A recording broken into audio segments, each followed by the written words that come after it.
আসসালামু আলাইকুম। প্রিয় দর্শক, আজকে 28শে মার্চ। 26শে মার্চ ছিল আমাদের মহান স্বাধীনতা ও জাতীয় দিবস।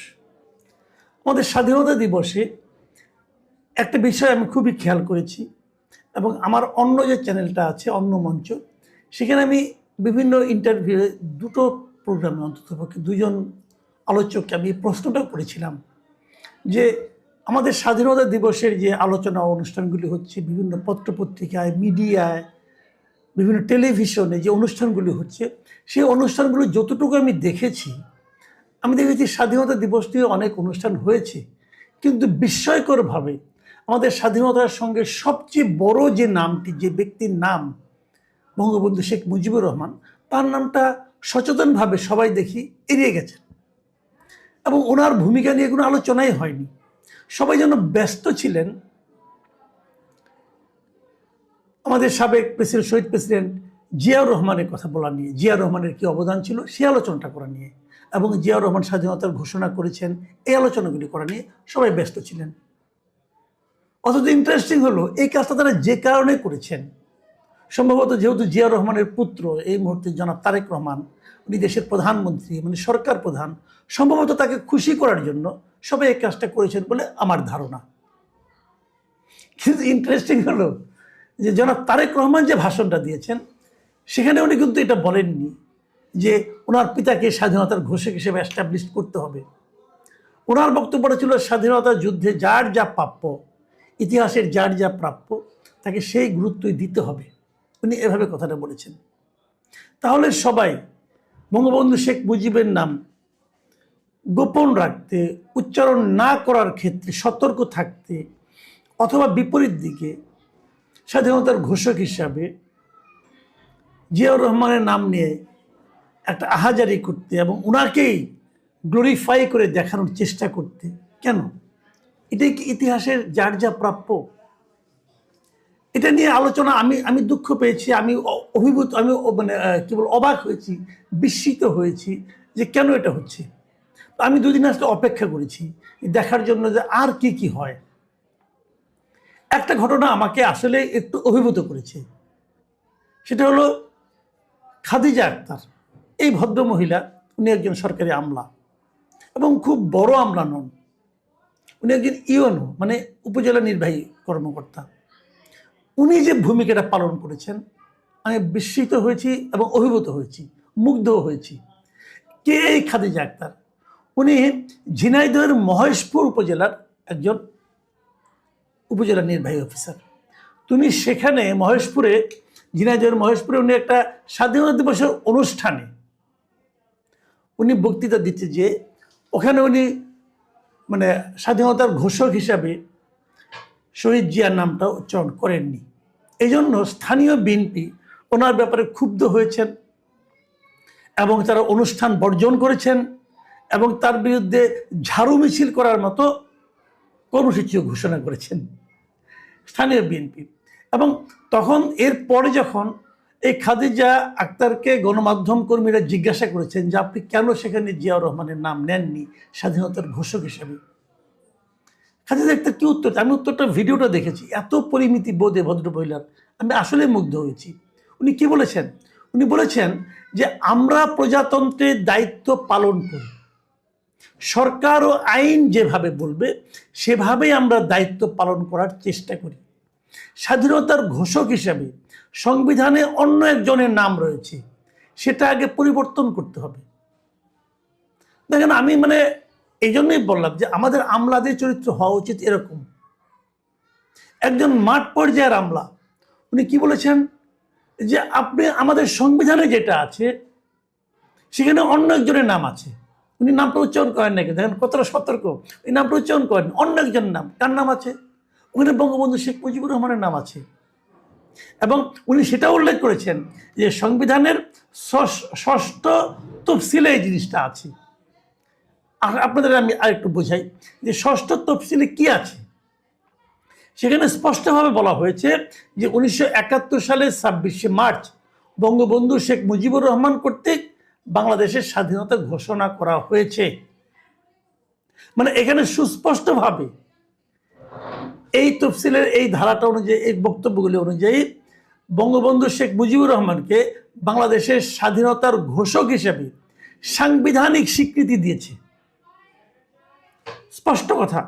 আপনি দেখবেন এখন যখনই কোনো বিতর্ক আসে, বিশেষ করে বিরোধী দল জামাত ইসলাম, এনসিপি যখনই কোনো কথা বলেন, দেখবেন সরকারের পক্ষ থেকে, যেমন আমাদের সালাউদ্দিন আহমেদ সাহেব প্রায়ই বলেন, আমরা সংবিধান মেনে চলব। শুনতে খুব ভালো শোনা যায়, কিন্তু সংবিধান মেনে কি কাজগুলো সবাই করছে? তার দল, আমি ঝিনাইদহের কথাই বলি, তার দল যে ঝিনাইদহে ওর বিরুদ্ধে ঝাড়ু মিছিল করতে চান উপজেলা কর্মকর্তার বিরুদ্ধে, সেটা কি সংবিধান সম্মত ছিল? উনি সংবিধান লঙ্ঘন করেননি বলে তার বিরুদ্ধে ঝাড়ু মিছিলের আয়োজন করা হয়েছে। উনি সংবিধান অনুযায়ী চলেছেন বলে তার বিরুদ্ধে ঝাড়ু মিছিল করার শেষ পর্যন্ত এটা হয়নি। কেন হয়নি সেটা আরো ইন্টারেস্টিং ঘটনা, ওই ঘটনা একটু পরে আসতেছি। তো তাহলে সংবিধান সমুন্নত কে রাখতেছে?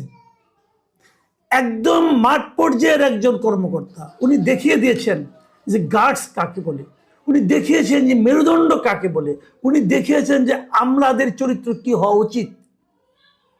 আমলারা পেশাদার আমলা উনি, কিন্তু এই চরিত্রটা কি শীর্ষস্থানীয় আমলা মানে যারা সচিব আছেন তারা দেখাতে পারছেন না।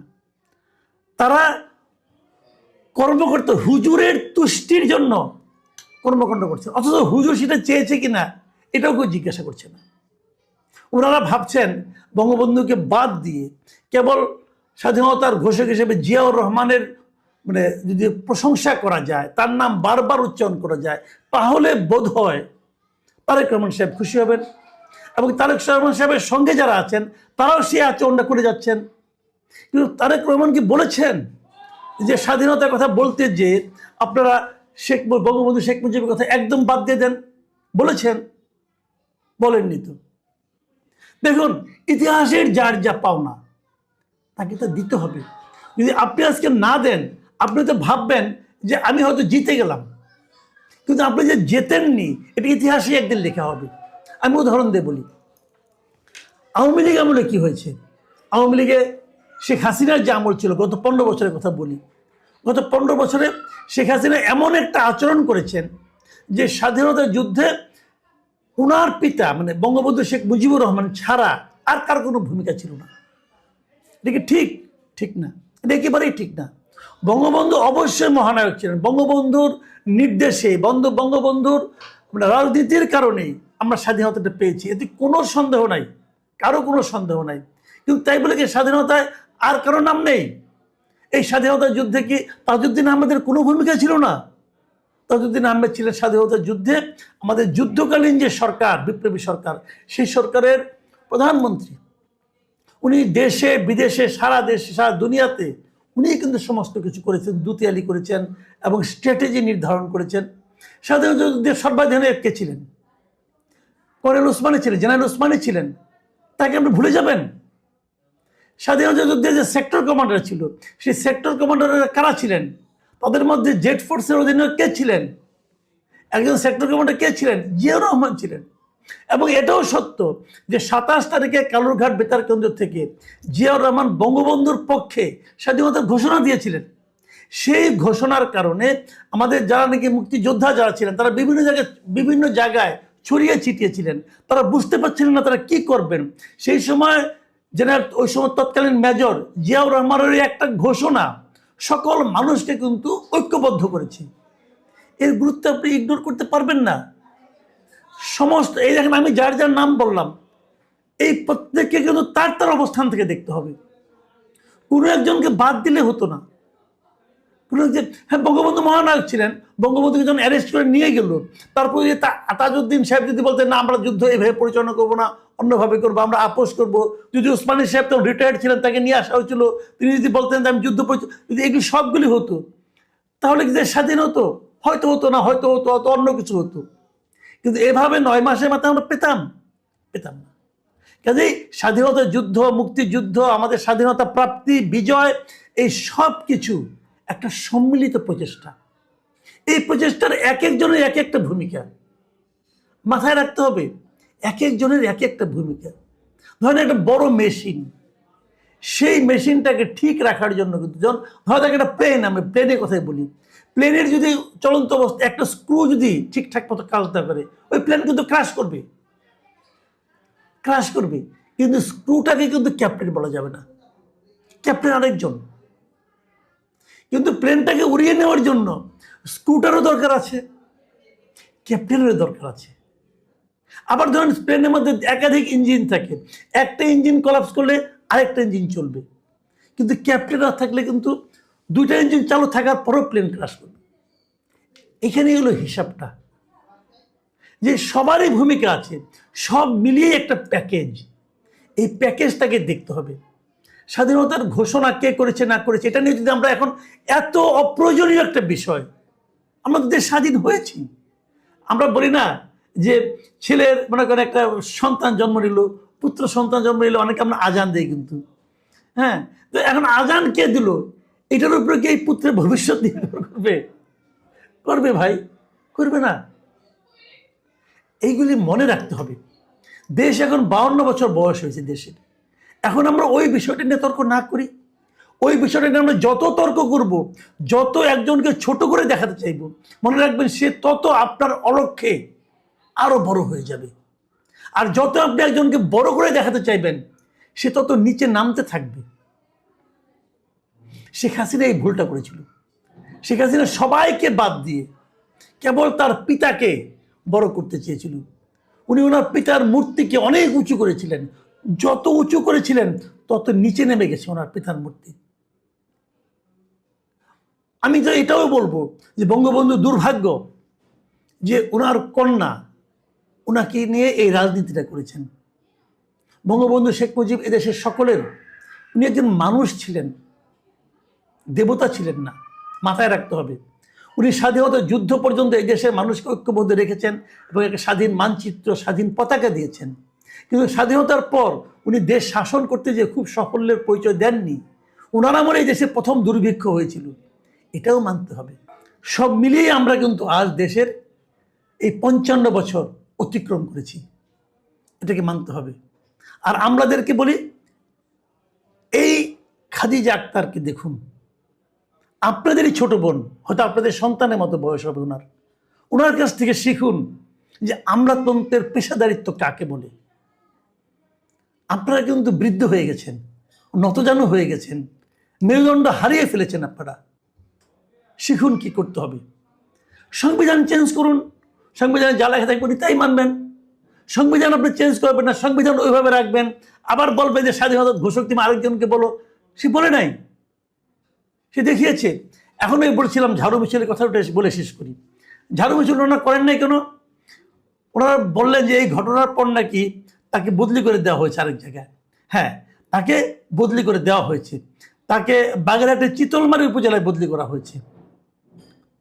এটা শুনে ওনারা খুশি হয়ে গিয়েছিলেন যে অতএব এটা বন্ধ।